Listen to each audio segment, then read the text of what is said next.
മഹാലക്ഷ്മി സീരിയലിന്റെ ഇന്നത്തെ എപ്പിസോഡ് റിവ്യൂയിലേക്ക് എല്ലാവർക്കും സ്വാഗതം.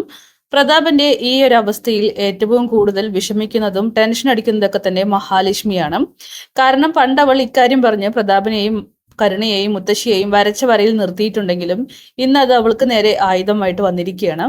എന്തായാലും കരുണയാവട്ടെ വാമദേവനെ കാണാനായിട്ട് പോകുന്നുണ്ട്.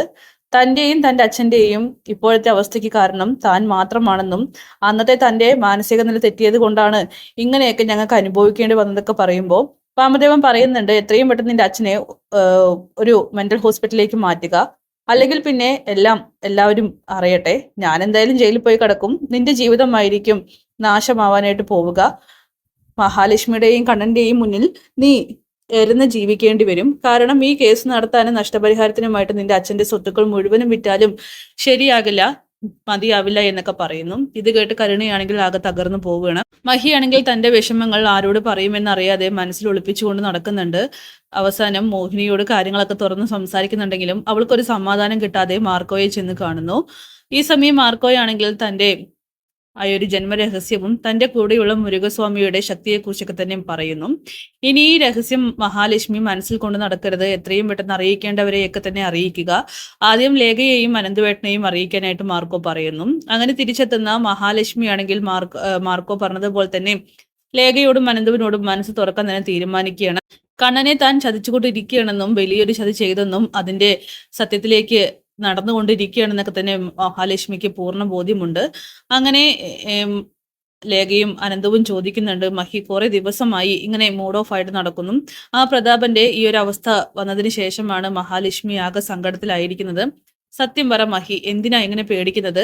അങ്ങനെ മഹിയാണെങ്കിൽ ലേഖയുടെയും അനന്തവിന്റെയും മുന്നിൽ വെച്ച് പൊട്ടിക്കരയുകയാണ്. അപ്പൊ തന്നെ മനസ്സിലാവുന്നുണ്ട് എന്തോ വലിയൊരു സത്യം തന്നെയാണ് മഹി മറച്ചുകൊണ്ട് നടക്കുന്നതെന്ന്. അങ്ങനെ അനന്തുവിനോടും ലേഖയോടുമായിട്ട് പറയുകയാണ്, നിങ്ങൾ എന്നെ ആദ്യം സംശയിച്ചിരുന്നില്ലേ കണ്ണേട്ടന്റെ ജീവിതത്തിലേക്ക് ഞാൻ വന്നത് സ്വത്ത് മോഹിച്ചുകൊണ്ടാണെന്ന്? അപ്പോഴൊക്കെ ഞാൻ നിങ്ങളോട് അല്ലെന്ന് പറഞ്ഞെങ്കിലും നിങ്ങൾ വിശ്വസിച്ചില്ല. ഒരു പരീക്ഷണത്തിലൂടെ നിങ്ങളത് തെളിയിച്ചു.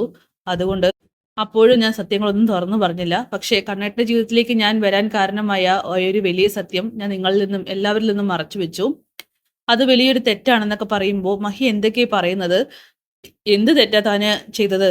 എന്ത് രഹസ്യമാണ് മറച്ചു വെച്ചതെന്നൊക്കെ അനന്ത് ചോദിക്കുന്നു. അതെ അനന്തുവേട്ട, കണ്ണേട്ടന്റെയും കണ്ണേട്ടന്റെ അച്ഛന്റെയും അപകടത്തിന് പുറകിൽ ഏക ഒരു സാക്ഷി താൻ മാത്രമാണെന്നും അന്ന് പ്രതാപനാണ് ലോറി കണ്ണേട്ടന്റെ അച്ഛനും ഓടിച്ച സ്കൂട്ടറിലേക്ക് ഇടിച്ചു കയറ്റിയതെന്നും കണ്ണേട്ടന്റെ അച്ഛന്റെ കൊലപാതകത്തിന് കാരണം പ്രതാപനാണെന്നും അതൊരു കൊട്ടേഷൻ ആയിരുന്നുവെന്നും അതെല്ലാം തന്നെ താൻ കൺമുന്നിൽ കണ്ടിരുന്നുവെന്ന് ഒക്കെ തന്നെ മഹിയാണെങ്കിൽ തുറന്നടിക്കുന്നു. ഈ സമയം അനന്തവും ലേഖയും ഷോക്കാവുകയാണ്. മഹി, താൻ എന്തൊക്കെയാ പറയുന്നത്?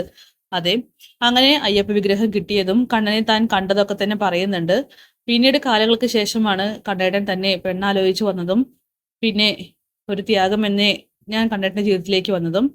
എനിക്ക് അങ്ങനെയെങ്കിലും കണ്ണേട്ടനോടുള്ള ആ ഒരു കടം വീട്ടണമായിരുന്നു. അതുകൊണ്ടാണ് ഞാൻ കണ്ണേട്ടന്റെ ജീവിതത്തിലേക്ക് കാലെടുത്ത് വെച്ചതും. പിന്നെ ഇപ്പൊ ഞാൻ ഏറെ സന്തോഷിക്കുന്നുണ്ടെങ്കിലും ആ ഒരു കുറ്റബോധം, അതായത് സത്യങ്ങളെല്ലാം അറിഞ്ഞിട്ടും തുറന്നു പറയാത്തതിന്റെ കുറ്റബോധം എനിക്ക് നല്ലപോലെയുണ്ട്. കണ്ണേട്ടൻ ഇപ്പോൾ ഓരോ നിമിഷവും തന്റെ അച്ഛന്റെ കൊലപാതകി ആരാണെന്നും തന്റെ അച്ഛൻ മരിച്ചു പോയതിലും വേദനിച്ചുകൊണ്ടിരിക്കുകയാണ്. അങ്ങനെയുള്ളപ്പോൾ സത്യങ്ങൾ അറിഞ്ഞിട്ട് ഞാൻ മറച്ചു വെച്ചിട്ടുണ്ടെങ്കിൽ അത് ഞാൻ കണ്ണേട്ടനോട് ചെയ്ത ഏറ്റവും വലിയ തെറ്റല്ലേ? അത് എന്നെ വെറുക്കാൻ കാരണമാകുമെന്നൊക്കെ പറയുമ്പോൾ അനന്തവും ലേഖയും അത് ശരിവെക്കുകയാണ്. മഹി, എപ്പോഴെങ്കിലും ഒന്ന് തുറന്നു പറയാമായിരുന്നു അവനോട് എന്നൊക്കെ പറയണം. ഈ സമയം ഒരുപാട് ശ്രമിച്ചതാണ്, പക്ഷെ എനിക്ക് പേടിച്ചിട്ടാണ്. സത്യങ്ങളെല്ലാം അറിഞ്ഞിട്ടും മറച്ചു വെച്ചതിൽ കണ്ണേട്ടൻ തന്നെ എന്നേക്കുമായിട്ട് വെറുത്തു പോകും. കണ്ണേട്ടൻ മാത്രമാണ് തനിക്കുള്ളത്, പിന്നെ പാവം ഒരമ്മയും. അവരുടെ രണ്ടുപേരുടെ സ്നേഹം മാത്രമേ ഞാൻ അനുഭവിച്ചിട്ടുള്ളൂ. ആ സ്നേഹം എനിക്ക് ഇല്ലാതെയാകുമോ എന്നുള്ളൊരു പേടി എനിക്കുണ്ടായിരുന്നു അനന്തവേട്ട. അതുകൊണ്ട് മാത്രമാണ് ഞാൻ എല്ലാം മറച്ചു വെച്ചത്. പിന്നെ കാര്യം എന്തൊക്കെ പറഞ്ഞാലും എൻ്റെ രണ്ടാനച്ഛൻ എന്നെ വളർത്തിയില്ലേ, അതിൻ്റെ ഒരു നന്ദിയും എനിക്കുണ്ടായിരുന്നു എന്നൊക്കെ പറയുമ്പോൾ എന്തൊക്കെ പറഞ്ഞാലും ഇനി കണ്ണൻ ഇത് അംഗീകരിക്കുന്നത് ഏത് രീതിക്കാണെന്ന് അറിയില്ല. എന്തായാലും താൻ പേടിക്കണ്ട, നമുക്ക് കാര്യങ്ങൾ വളരെ കൂളായി തന്നെ ഹാൻഡിൽ ചെയ്യാം. ഇപ്പൊ തനിക്ക് ഞങ്ങളോടൊക്കെ ഇത് തുറന്നു പറയാൻ എന്താ തോന്നിയതെന്നൊക്കെ ചോദിക്കുമ്പോൾ ഞാൻ മാർക്കോയെ കണ്ടിരുന്നു, അവനോട് ഞാൻ സത്യങ്ങളെല്ലാം തുറന്നു പറഞ്ഞിരുന്നു. കാരണം പ്രതാപൻ മാർക്കോയെ കണ്ട് കാര്യങ്ങൾ പറഞ്ഞിരിക്കുന്നു.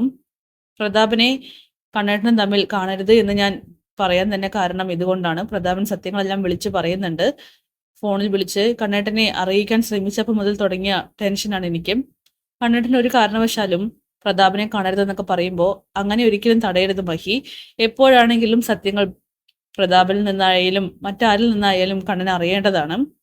അത് അറിയട്ടെ.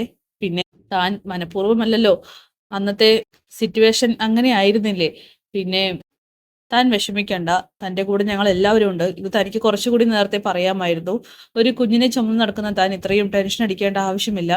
അങ്ങനെ മഹി പറയുന്നുണ്ട്. ഇപ്പൊ തനിക്ക് കുറച്ച് സമാധാനം കിട്ടുന്നുണ്ട്. പക്ഷേ എങ്കിലും കണ്ണേട്ടൻ കൂടി അറിയുമ്പോഴുള്ള ആ ഒരു പ്രതികരണത്തെക്കുറിച്ച് ആലോചിച്ച് ഞാൻ ഓരോ നിമിഷവും നീറിക്കൊണ്ടിരിക്കുകയാണെന്നൊക്കെ അനന്തുവിനോടും ലേഖയോടും മഹി തുറന്നു പറയുന്നു.